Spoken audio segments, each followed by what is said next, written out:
Ils viennent pourtant motivés, pleins d'espoir, jeunes, dynamiques, mais finalement disparaissent simplement dans la nature sans laisser un mot, sans dire au revoir. La vérité froide que beaucoup de personnes ne veulent pas raconter en ce qui concerne des disparitions soudaines des Africaines et Africains en Allemagne. Plus de détails dans cette nouvelle vidéo.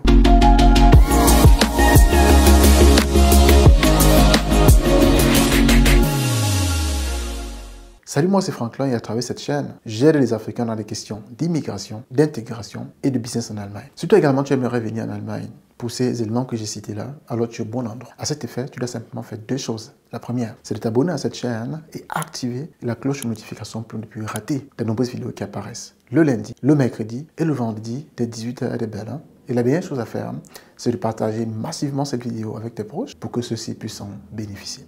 Dans cette nouvelle vidéo, je vais aborder une thématique froide. C'est d'ailleurs le cœur meurtri que j'aborde cette vidéo, mais il faut que je la fasse parce qu'il s'agit de nous les amis, il s'agit de notre communauté, il s'agit des Africains en Allemagne et qui d'autre placé à notre endroit pour parler de nos problèmes et pour essayer de comprendre ce qui se passe avec notre quotidien ici en Allemagne, avec nos vies ici en Allemagne, avec la vie de nos proches. Je ne pense même pas aux parents qui sont encore en Afrique, qui envoient les enfants ici pour un avenir meilleur. Et du coup, du jour au lendemain, on a dit, écoute, l'enfant a disparu, on n'a plus de ses nouvelles. Donc cette vidéo est donc on ne peut plus importante. Et je te prie également de la prendre avec beaucoup de respect. Et fais attention également aux commentaires que tu vas mentionner en bas de cette vidéo, car beaucoup de parents vont regarder cette vidéo et beaucoup de personnes également qui sont concernées de près ou de loin de ces différentes disparitions qui sévissent actuellement en Allemagne. Donc fais vraiment attention à tes propos vis-à-vis des commentaires. J'ai fait cette vidéo parce que je suis également concerné en tant qu'Africain en Allemagne. En tant que, si vous voulez, personne suivie sur les réseaux. Donc, il n'est que normal que j'aborde ce sujet-là. Et je vais aborder ce sujet sur un aspect peut-être qui n'a pas été encore abordé jusqu'ici. Parce que beaucoup de choses se racontent sur les réseaux sociaux, par exemple. Les personnes disparues seraient entrées dans les églises. Les personnes disparues seraient allées en vacances avec les copines ou auraient quitté l'Allemagne, par exemple, pour aller vers autre chose, par exemple, dont personne n'écrit. Les personnes qui auraient disparu le feront volontairement parce qu'ils ont trouvé une copine, un copain, et ainsi de suite. Donc des choses, en fait, tirées par les cheveux qui n'ont pas de sens. Je vais vous dire des choses ici dans cette vidéo, les amis, qui vont peut-être vous choquer, mais c'est la réalité, malheureusement, en Allemagne. Alors, comment expliquez-vous qu'une personne qui vient étant motivée, jeune, dynamique, c'est le cas de beaucoup d'entre nous qui viennent pour les études, ou même pour la formation, et après quelques temps, pap, disparaît simplement de la nature. On n'a plus de nouvelles, on les recherche comme si on recherchait des personnes, des enfants par exemple, qui ne pouvaient pas s'orienter, qui ne parlaient pas l'allemand, et ainsi de suite. Alors qu'à la base, ces personnes s'expriment bien en allemand, ne serait-ce que pour pouvoir, même s'ils sont en situation de difficulté, peuvent clairement expliquer ce qui leur arrive. Mais il y a un aspect caché que personne n'aborde. On va voir clairement dans cette nouvelle vidéo. Alors, je vais d'abord un peu raconter un peu le vécu des Africains ici en Allemagne comme introduction dans cette vidéo. Vous savez, quand on était étudiant à l'époque, je parle ici, à partir de 2011, j'ai personnellement perdu un ami qui avait été retrouvé mort dans sa chambre. Donc le corps était déjà en décomposition. Ceci avait choqué la communauté à l'époque et c'était quelqu'un de très intelligent. Jusqu'ici, je ne sais pas officiellement ce qu'il a arraché à la vie. Personnellement, je ne peux pas dire. Mais toujours est-il qu'on l'avait retrouvé dans sa chambre mort. Et puis, il y a plusieurs autres cas comme ça dans la communauté. Des personnes, par exemple, qui se sont suicidées, qui se sont ouvert les veines, ainsi de suite, qui se sont noyées. Parfois, on accusait ici des actes criminels.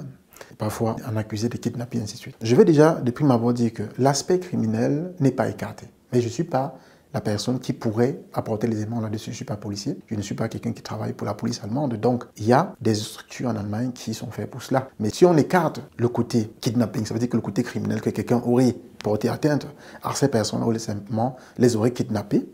Alors, si on écarte cette possibilité-là, il y a d'autres éléments également qu'on n'en parle pas, mais qui peuvent également pousser quelqu'un à s'éclipser de la nature, ou peut-être à ne plus être visible, comme c'était le cas avant. C'est cet aspect-là que je vais aborder, dont personne n'en parle clairement dans cette vidéo. J'ai collecté ici 5 aspects majeurs sur ce bout de papier et je te prie de suivre cette vidéo jusqu'à la fin parce que si tu es dans la situation actuelle, dans le point que je vais citer là, alors il faudrait que tu me contactes. Je pourrais peut-être te mettre en contact avec un psychiatre parce qu'il y a des personnes en Allemagne également qui aident des personnes qui sont en train de chavirer, si vous voulez. Et généralement, les personnes qui sont dans cette difficulté-là, eux-mêmes ne sont pas conscientes de cela. Donc du coup, généralement, ce sont les proches qui peuvent remarquer par exemple qu'il y a un écart de comportement ou alors il y a une tendance dépressive chez son vis-à-vis et alerter son entourage pour qu'on puisse sauver cette personne. Ce que je dis est très important, les amis.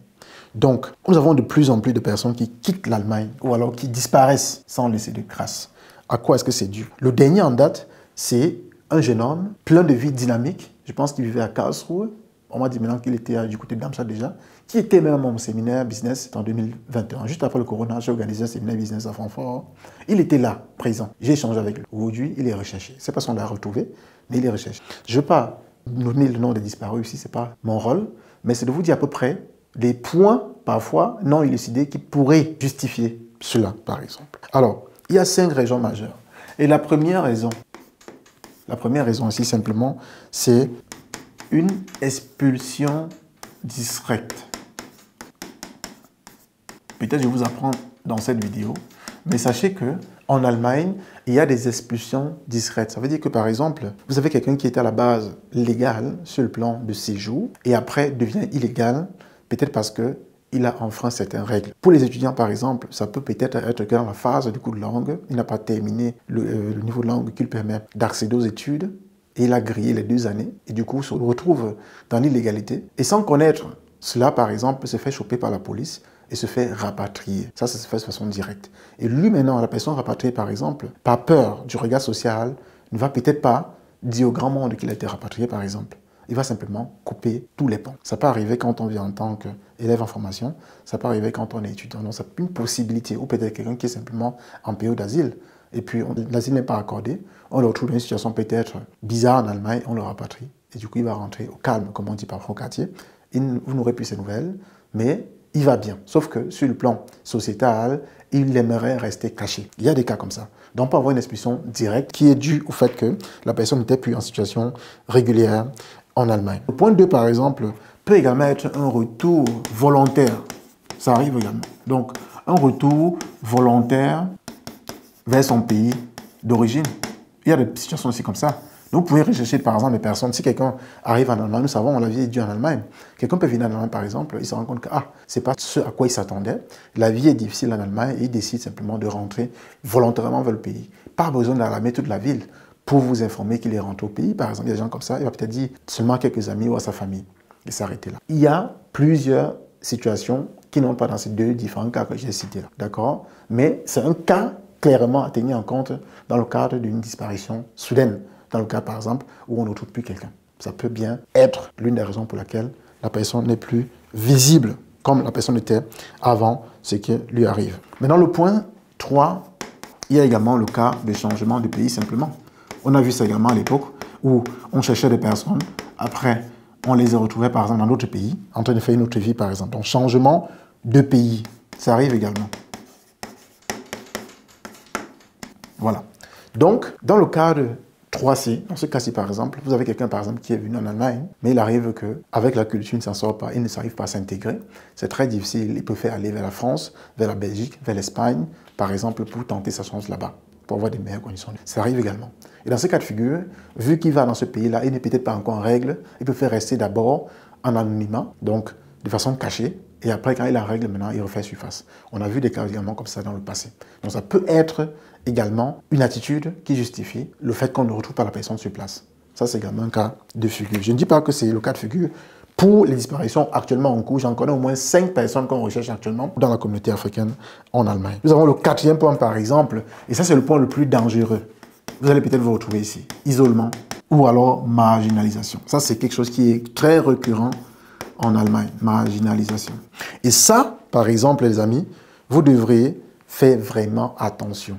Parce que ici, généralement, ça en découle d'une dépression grave et surtout quand quelqu'un commence à ne plus croire en lui ou quelqu'un qui a beaucoup de problèmes, par exemple, il n'arrive plus à supporter toutes ces charges mentales-là et pète un câble. Parce que c'est ici que le gros problème parfois se passe. Pour les cas où on trouve des personnes dans les chambres, par exemple, isolées à eux-mêmes, et finalement décèdent. Peut-être parfois ils refusent de manger eux-mêmes, de se nourrir, et pour faire finir comme ça. Donc, commettre un homicide. Donc, c'est ce que moi dit que c'est très dangereux ici. Si vous remarquez quelqu'un, par exemple, qui a tendance à se retirer dans son coin, à fuir ses amis, son entourage, parce qu'il estime, par exemple, qu'il est le dernier, il n'aurait pas réussi, par exemple, ses amis se moquent de lui, un truc du genre, c'est votre responsabilité également, vous, en tant que son ami ou en tant que son proche, d'alarmer les proches ou des institutions qui pourront l'aider, peut-être sa famille d'un premier temps. Parce que très souvent, des personnes qui sont dans ces situations-là eux-mêmes ne remarquent pas la situation parce qu'ils sont déjà malades. Il faut s'assurer que ces personnes soient prises en charge pour les aider. Parce que généralement, ça découle de là, de cet isolement-là ou de cette marginalisation sociétale. Donc ça, c'est un truc à tenir vraiment en compte. Et j'ai un autre point également ici qui est très important, c'est le point, par exemple, d'assimilation. On va arriver sur le point d'assimilation, par exemple. Je vais encore dire un dernier mot aussi sur l'isolement et la marginalisation, parce que il y avait un cas, je pense c'est l'année passée ou l'année surpassée, un cas de disparition comme ça, où après plusieurs semaines, on s'est rendu compte que le monsieur en question qu'on cherchait était dans un hôpital interné là-bas, parce qu'il avait fait une crise mentale, et du coup, le temps qu'il reçoit du coma, qu'il revienne à lui, si vous voulez, qu'il redevienne conscient, ça a pris beaucoup de semaines, et en temps, on le cherchait, finalement, on l'a retrouvé dans l'hôpital, il était interné là-bas. Dieu merci, tout allait bien pour lui, sauf ce petit problème mental-là. Donc, il y a des cas aussi comme ça, qui découlent de l'isolement, et parfois font une crise, par exemple, et ils sont internés, parce qu'un voisin, un passant, aurait signalé à la police ou à un hôpital pour qu'on puisse l'interner et le soigner. Donc, c'est un élément également qui justifiait cette disparition soudaine d'une personne dans la communauté. Et je veux également que vous reteniez ici que c'est quelque chose qui peut arriver à tout le monde, d'accord? La pression sociétale en Allemagne, due au trop plein d'activités, c'est dû au stress, ça peut arriver à tout le monde. Il faut toujours trouver des moyens, parfois, de déstresser, vraiment de sortir de la routine, vous faire plaisir, échanger peut-être de coin, de climat par exemple, ça aide aussi. Alors, l'autre point que je voulais également mentionner ici, c'est la question de l'assimilation totale. Ça, il ne faut pas également se mentir à soi, c'est également le cas aussi dans notre communauté. Assimilation totale, ici, c'est quoi? C'est le fait, en fait, de dire qu'on trouve la culture africaine, le mode de fonctionnement africain en Allemagne, banal ou bizarre, et du coup, on sort volontairement du milieu africain et on s'approprie une culture autre que la culture africaine.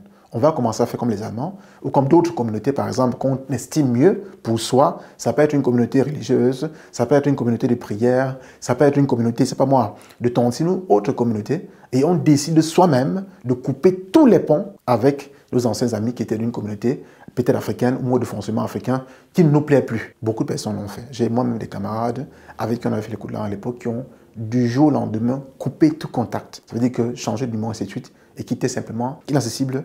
Et quand vous vouliez même la voir ou le voir, si finalement vous obtenez son contact, il va vous dire, vous devez passer par mon pasteur ou passer par une tierce personne, par mon maître ou quoi que ce soit.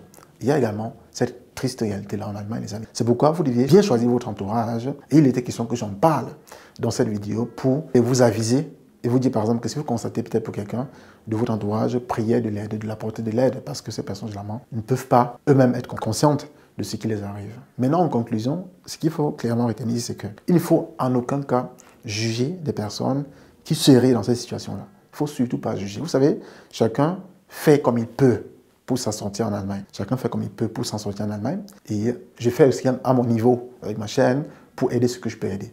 Mais je ne peux pas aider tout le monde. Donc, chacun fait sa part. C'est pour ça qu'il ne faut pas juger. Parfois, des personnes préfèrent prendre sur eux et mourir en silence, souffrir en silence, et ne même pas demander de l'aide, même s'ils savent que vous pouvez les aider. Il y a des gens comme ça.